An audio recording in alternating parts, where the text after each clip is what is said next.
I am writing this under an appreciable mental strain, since by tonight I shall be no more. Penniless and at the end of my supply of the drug which alone makes life endurable, I can bear the torture no longer, and shall cast myself from this garret window onto the squalid street below. Do not think from my slavery to morphine that I am a weakling or a degenerate. When you have read these hastily scrawled pages, you may guess, though never fully realize, why it is that I must have forgetfulness or death. It was in one of the most open and least frequented parts of the broad Pacific that the packet of which I was supercargo fell a victim to the German sea raider. The Great War was then at its very beginning, and the ocean forces of the Hun had not completely sunk to their later degradation, so that our vessel was made a legitimate prize, whilst we of her crew were treated with all the fairness and consideration due us naval prisoners. So liberal, indeed, was the discipline of our captors, that 5 days after we were taken, I managed to escape alone in a small boat, with water and provisions for a good length of time. When I finally found myself adrift and free, I had but little idea of my surroundings. Never a competent navigator, I could only guess vaguely by the sun and stars that I was somewhat south of the equator. Of the longitude, I knew nothing, and no island or coastline was in sight. The weather kept fair, and for uncounted days I drifted aimlessly beneath the scorching sun, waiting either for some passing ship or to be cast on the shores of some habitable land. But neither ship nor land appeared, and I began to despair in my solitude upon the heaving vastness of unbroken blue. The change happened whilst I slept. Its details I shall never know. For my slumber, though troubled and dream-infested, was continuous. When at last I awakened, it was to discover myself half sucked into the slimy expanse of hellish black mire, which extended about me in monotonous undulations as far as I could see, and in which my boat lay grounded some distance away. Though one might well imagine that my first sensation would be of wonder at so prodigious and unexpected a transformation of scenery, I was in reality more horrified than astonished. For there was in the air and in the rotting soil a sinister quality which chilled me to the very core. The region was putrid with carcasses of decaying fish and of other less describable things which I saw protruding from the nasty mud of the unending plain. Perhaps I should not hope to convey in mere words the unutterable hideousness that can dwell in absolute silence and barren immensity. There was nothing within hearing and nothing in sight save a vast reach of black slime. Yet the very completeness of the stillness and the homogeneity of the landscape oppressed me with a nauseating fear. The sun was blazing down from a sky which seemed to me almost black in its cloudless cruelty, as though reflecting the inky marsh beneath my feet. As I crawled into the stranded boat, I realized that only one theory could explain my position. Through some unprecedented volcanic upheaval, a portion of the ocean floor must have been thrown to the surface, exposing regions which for innumerable millions of years had lain hidden under unfathomable watery depths. So great was the extent of the new land which I had ridden beneath me, that I could not detect the faintest noise of the surging ocean, strain my ears as I might. Nor were there any seafowl to prey upon the dead things. For several hours I sat thinking or brooding in the boat, which lay upon its side and afforded a slight shade as the sun moved across the heavens. As the day progressed, the ground lost some of its stickiness and seemed likely to dry sufficiently for travelling purposes in a short time. That night I slept but little, and the next day I made for myself a pack containing food and water, preparatory to an overland journey in search of the vanished sea and possible rescue.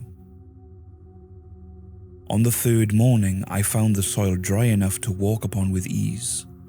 The odour of the fish was maddening, but I was too concerned with graver things to mind so slight an evil, and set out for boldly an unknown goal. All day I forged steadily westward, guided by a faraway hummock which rose higher than any other elevation on the rolling desert. That night I encamped, and on the following day still travelled towards the hummock, though that object seemed scarcely nearer than when I first espied it.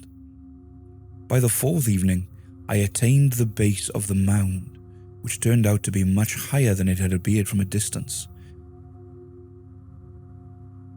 An intervening valley setting it out in sharper relief from the general surface. Too weary to ascend, I slept in the shadow of the hill.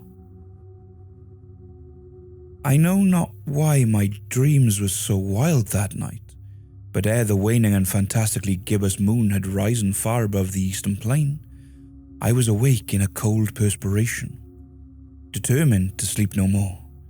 Such visions as I had experienced were too much for me to endure again, and in the glow of the moon I saw how unwise I had been to travel by day. Without the glare of the parching sun, my journey would have cost me less energy. Indeed, I now felt quite able to perform the ascent, which had deterred me at sunset. Picking up my pack, I started for the crest of the eminence. I have said that the unbroken monotony of the rolling plain was a source of vague horror to me, but I think my horror was greater when I gained the summit of the mound and looked down the other side into an immeasurable pit or canyon, whose black recesses the moon had not yet soared high enough to illuminate. I felt myself on the edge of the world, peering over a rim into a fathomless chaos of eternal night. Through my terror ran curious reminiscences of Paradise Lost and of Satan's hideous climb through the unfashionable realms of darkness. As the moon climbed higher in the sky, I began to see that the slopes of the valley were not quite so perpendicular as I had imagined. Ledges and outcroppings of rock afforded fairly easy footholds for a descent, whilst after a drop of a few hundred feet, the declivity became very gradual. Urged on by an impulse which I cannot definitely analyze, I scrambled with difficulty down the rocks and stood on the gentler slope beneath, gazing into the Stygian depths where no light had yet penetrated. All at once my attention was captured by a vast and singular object on the opposite slope, which rose steeply about 100 yards ahead of me, an object that gleamed whitely in the newly bestowed rays of the ascending moon. That it was merely a gigantic piece of stone, I soon assured myself, but I was conscious of the distinct impression that its contour and position were not altogether the work of nature. A closer scrutiny filled me with sensations I cannot express. For despite its enormous magnitude and its position in an abyss which had yawned at the bottom of the sea since the world was young, I perceived beyond a doubt that the strange object was a well-shaped monolith whose massive bulk had none the workmanship and perhaps the worship of living and thinking creatures. Dazed and frightened, yet not without the certain thrill of the scientist's or the archaeologist's delight, I examined my surroundings more closely. The moon, now near the zenith, shone weirdly and vividly above the towering steps that hemmed into the chasm, and revealed the fact that a far-flung body of water flowed at the bottom, winding out of sight in both directions and almost lapping my feet as I stood on the slope. Across the chasm the wavelets washed the base of the cyclopean monolith, on whose surface I could now trace both inscriptions and crude sculptures. The writing was in a system of hieroglyphics unknown to me, and unlike anything I had ever seen in books, consisting for the most part of conventionalized aquatic symbols, such as fishes, eels, octopi, crustaceans, mollusks, whales, and the like. Several characters obviously represented marine things which are unknown to the modern world, but whose decomposing forms I had observed on the ocean-risen plain. It was the pictorial carving, however, that did the most to hold me spellbound. Plainly visible across the intervening water on account for their enormous size were an array of bas-reliefs whose subjects would have excited the envy of a Doré. I think that these things were supposed to depict men, at least a certain sort of men. though the creatures were shown disporting like fishes in the water of some marine grotto, or paying homage at some monolithic shrine, which appeared to be under the waves as well. Of their faces and forms I dare not speak in detail, for the mere remembrance makes me grow faint. Grotesque beyond the imagination of a Poe or a Bulwer, they were damnably human. In general outline, despite webbed hands and feet, shockingly wide and flabby lips, glassy, bulging eyes, and other features less pleasant to recall. Curiously enough, they seem to have been chiseled badly out of proportion with their scenic background, for one of the creatures was shewn in the act of killing a whale represented as but little larger than himself. I remarked, as I say, their grotesqueness and strange size, but in a moment decided that they were merely the imaginary gods of some primitive fishing or seafaring tribe, some tribe whose last descendant had perished eras before the first ancestor of the Piltdown or Neanderthal man was born. Awestruck at this unexpected glimpse into a past beyond the conception of the most daring anthropologist, I stood musing, whilst the moon cast queer reflections on the silent channel before me.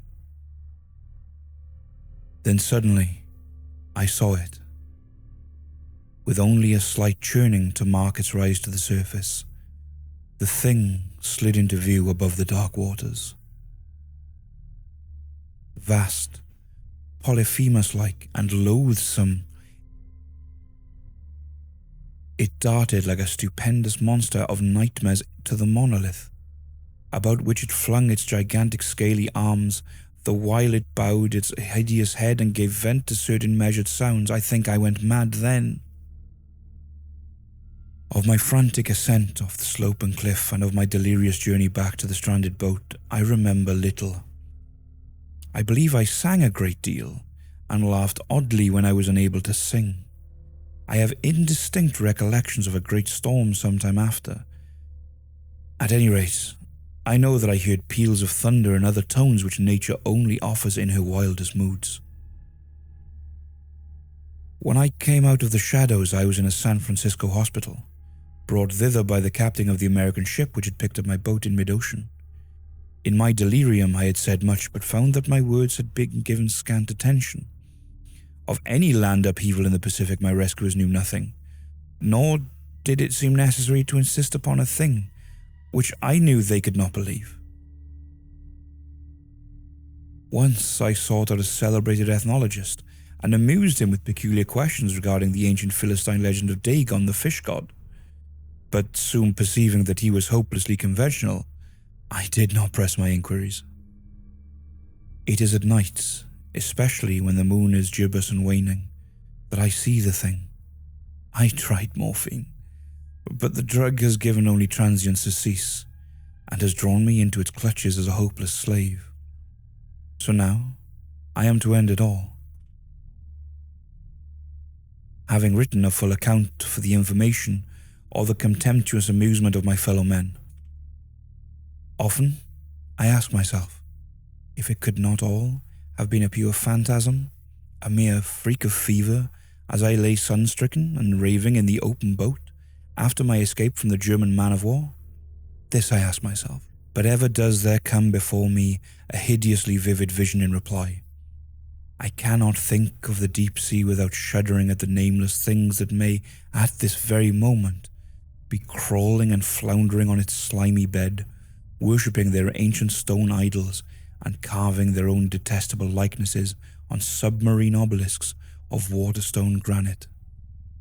I dream of a day where they may rise above the billows to drag down in their reeking talons the remnants of puny war-exhausted mankind, of a day when the land shall sink and the dark ocean floor shall ascend amidst universal pandemonium.